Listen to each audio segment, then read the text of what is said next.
하나님의 옛날 이야기 그 45번째 이야기 시작합니다. 하나님의 말씀이 들리지 않고 모두가 자기 마음대로 살아가던 시대. 그때에도 하나님을 사랑하는 한 여인이 있었어요. 그녀의 이름은 한나였죠.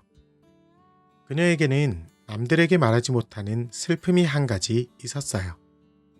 바로 결혼을 한 지 오랜 시간이 지났지만 그녀에게는 자녀가 없다는 사실이었죠.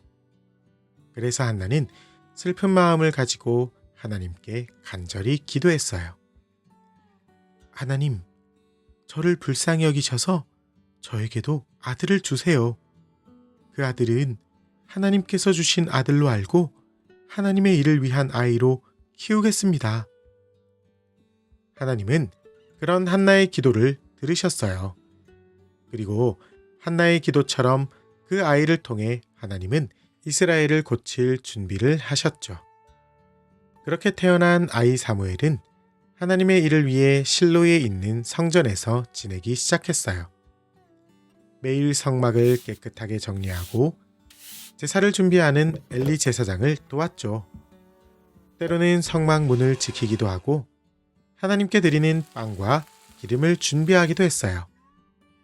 어린 사무엘은 그런 모든 일이 너무 행복했어요. 왜냐하면 사무엘은 하나님을 진짜 사랑했기 때문이죠. 그러던 어느 날이었어요. 그날도 사무엘은 성전의 모든 일을 마치고 잠을 자기 위해 누웠어요. 그런데 모두가 잠든 시간 갑자기 사무엘을 부르는 소리가 들려왔어요. 사무엘아, 사무엘아. 사무엘은 그 목소리가 엘리 제사장의 목소리인 줄 알았어요. 네, 제사장님, 저 부르셨어요? 뭐라고? 나 안 불렀는데? 꿈꾼 거 아니야? 사무엘은 고개를 갸우뚱하며 다시 자신의 방으로 가 자리에 누웠어요. 그런데 잠시 뒤 또다시 그 목소리가 들려왔어요. 사무엘아, 사무엘아. 사무엘은 이번엔 진짜 엘리 제사장님이 부르셨다고 생각하고 얼른 달려갔어요. 네, 제사장님, 저 부르셨죠? 뭐라고? 나 안 불렀는데? 에이, 방귀 낀 거 아니야? 사무엘은 이상한 마음으로 다시 방에 돌아가 자리에 누웠어요.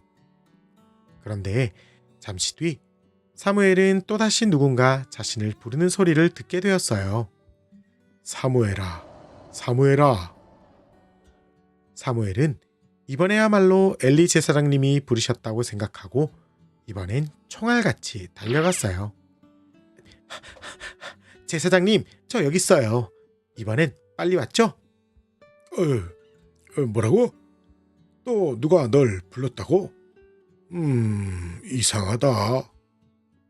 엘리는 곰곰이 생각했어요.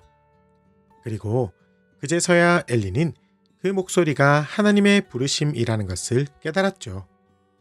아, 사무엘아. 아마도 하나님께서 널 부르시는 모양이다. 이제 하나님이 부르시거든 말씀하세요. 제가 듣겠습니다. 라고 대답하거라. 엘리 제사장의 그 말에 사무엘은 고개를 끄덕이며 다시 방으로 돌아갔어요. 그리고 콩닥거리는 가슴을 잡고 하나님의 음성을 기다렸죠.